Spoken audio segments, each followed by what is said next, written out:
Semar Badranaya.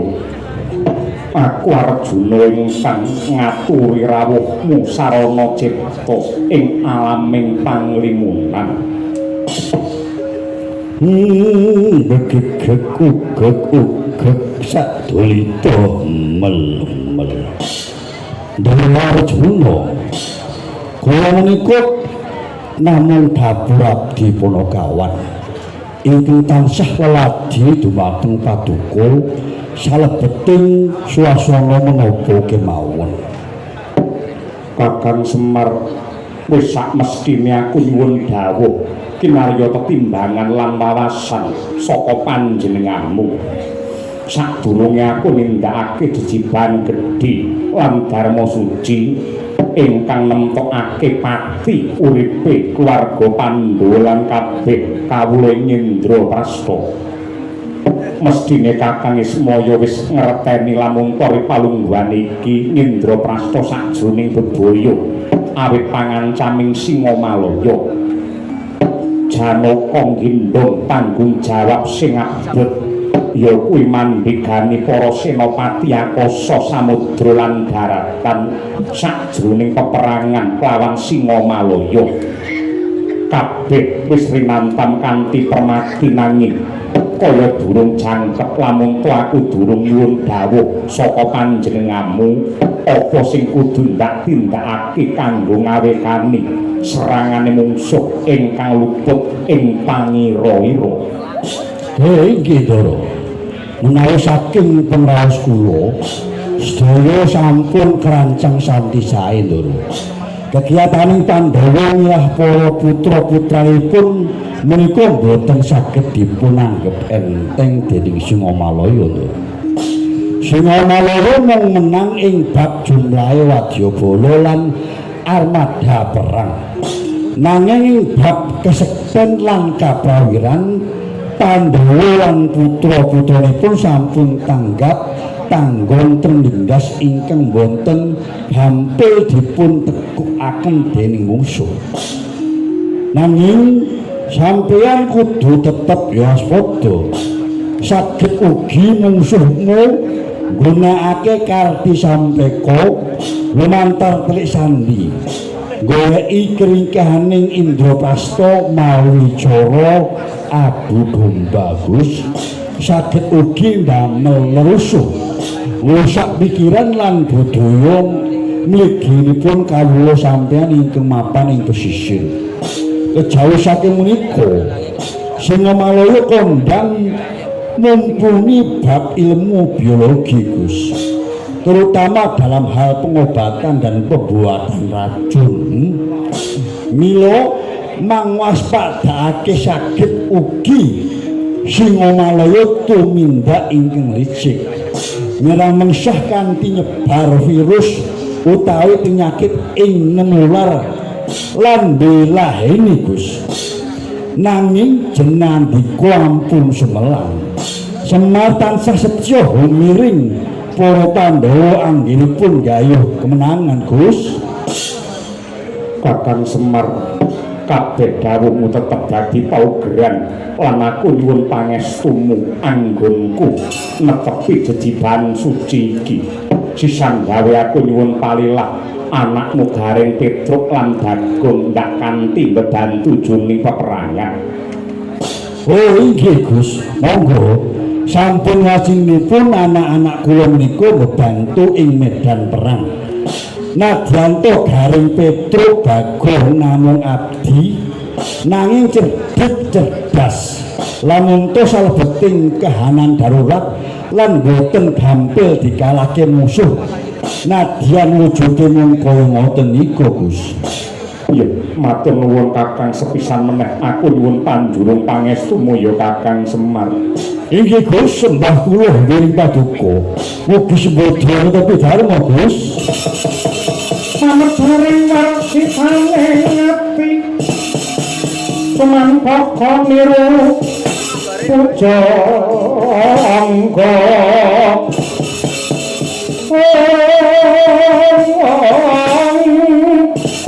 Sahat mudeng batine marmo kedahinunggung marmo kedahinunggung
sore kaki ana dewa nganglang jagat nyangking bokor kencanane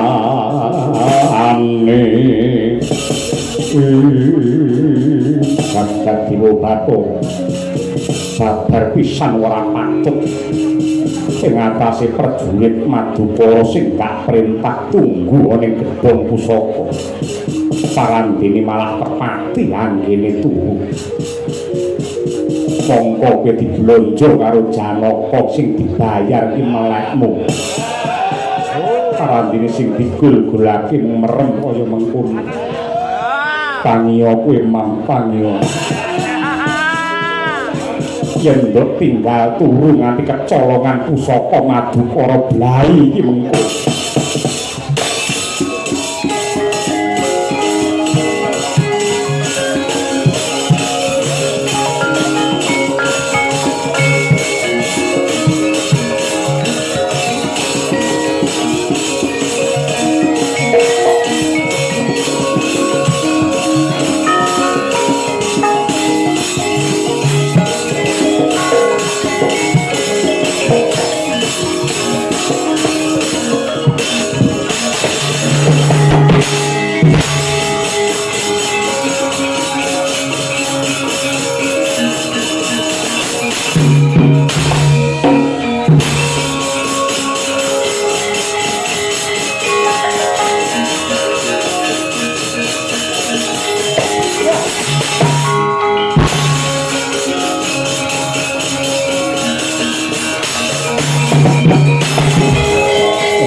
nitik sandangane lan wujude kae prajurit Singamalaya sing bakal murang koko idol pusaka ning gedhong pusaka banjur minggat pecah sirahmu di palungguhan ini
manjur lakone angin kukuradraning araga kurare kagiri-giri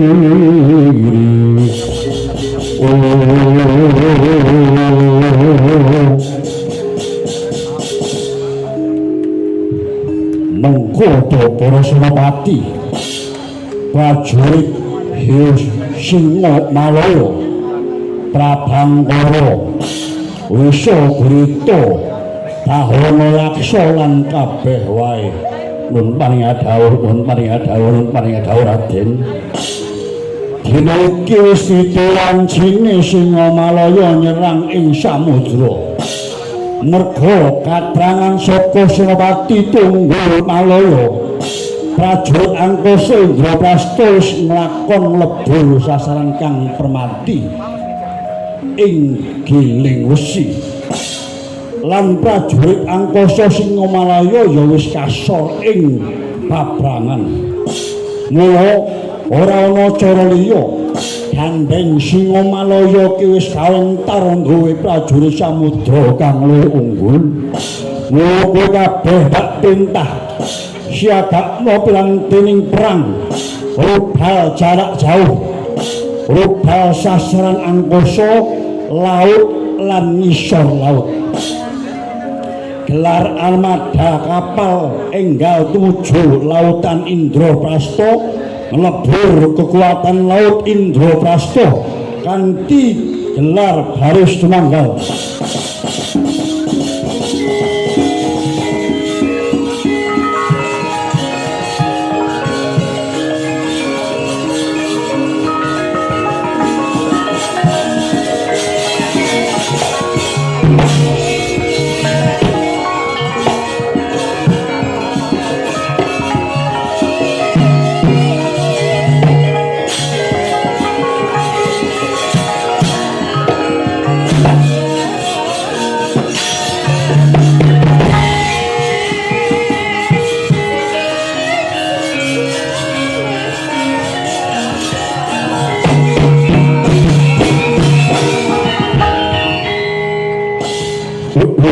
Pangling iki rajaning Siluman Dasar Samudra kowe naga taksaka.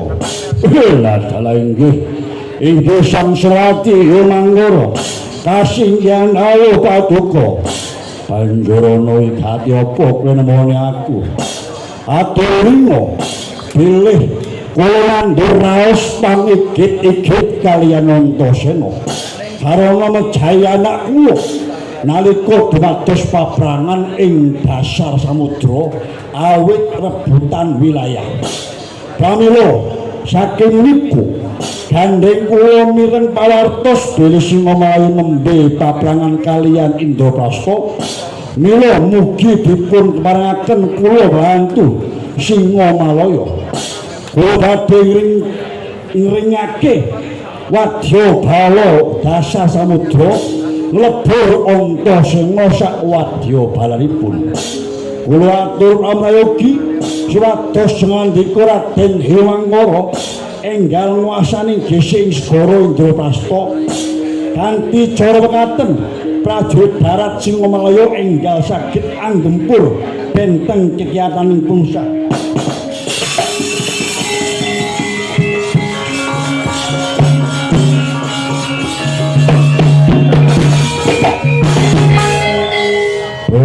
dalah becik kang dadi gagasanmu Nagataksaka banget panarimaku prajurit kabeh kajibah nyebar wabah penyakit kudu enggal darat ana gesing segara Indraprasta dene prajurit samudra Singamalayu ngincer sasaran prajurit angkasa Indraprasta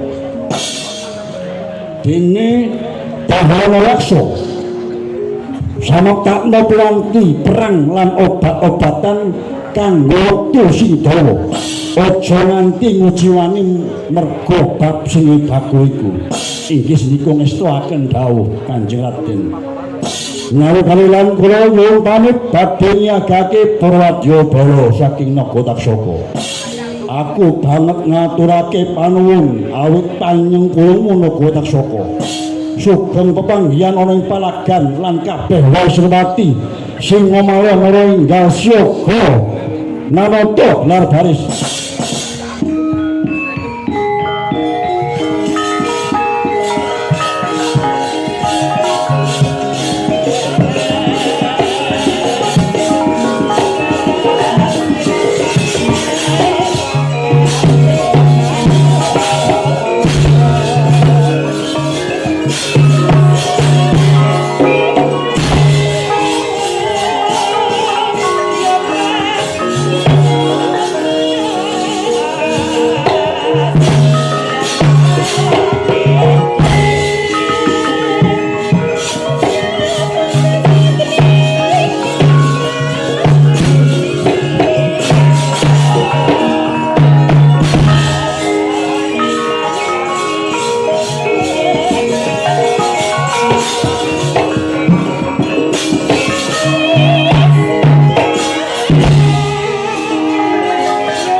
besok mendema baris kang prayitna yosaron tawan Indrawati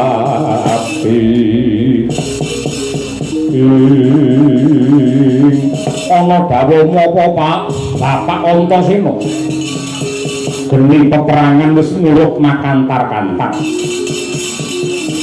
Wakamu Gatotkaca wis kasembadan anggempur kekuatan ingkang permati lan ngundurake prajurit saka Singamalayu.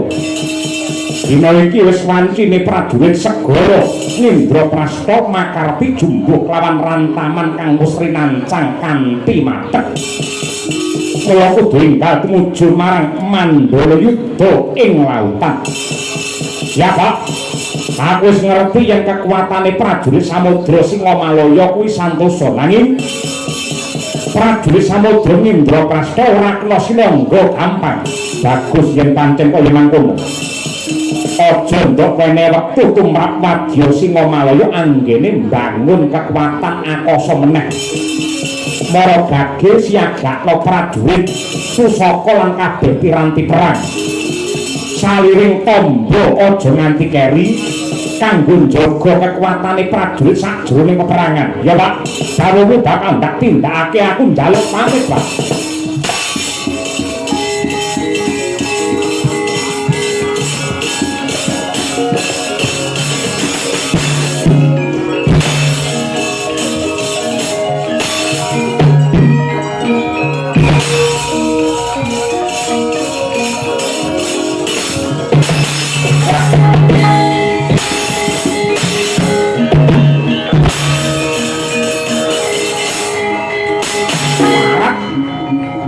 Tanding ana iki Prabangkara Jayasena menang sembah dridran. What? Ah. Oh. What? What? What?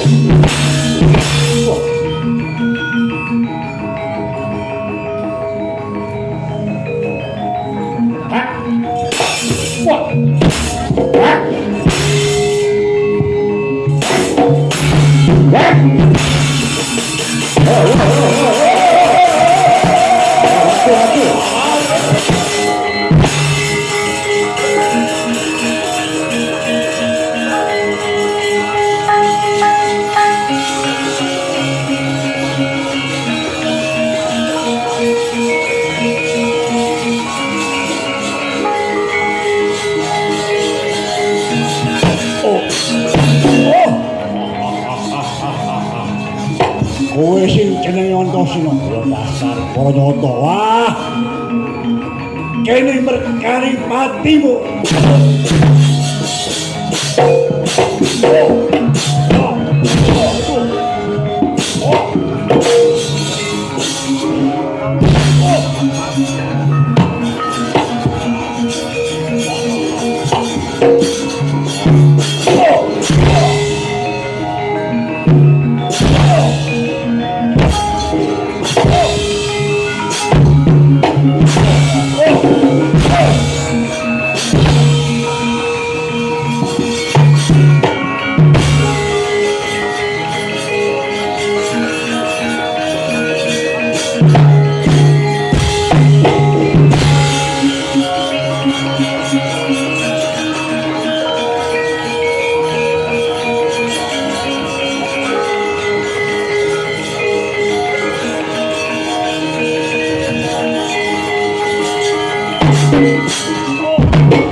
Mati aku dewa dikroyok wadya bala singa malaya semene akeh.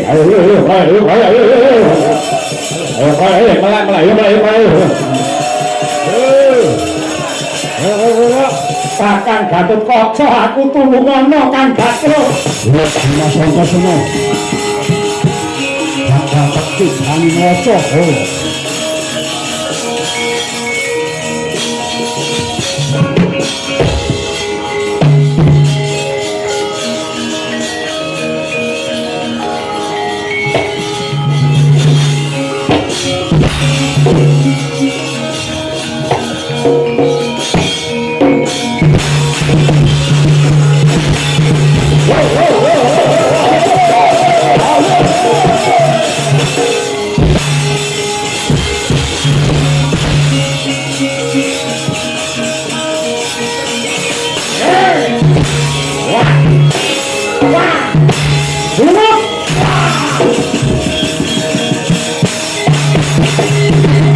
Terima kasih Kakang Gatot. Tanpa pitulungan saka prajurit Dirgantara mbok menawa almarhum aku mau. Matur nuwun Kakang Gatot. Ayo Wadyabala kabeh darat ana bulung giling mesti yo.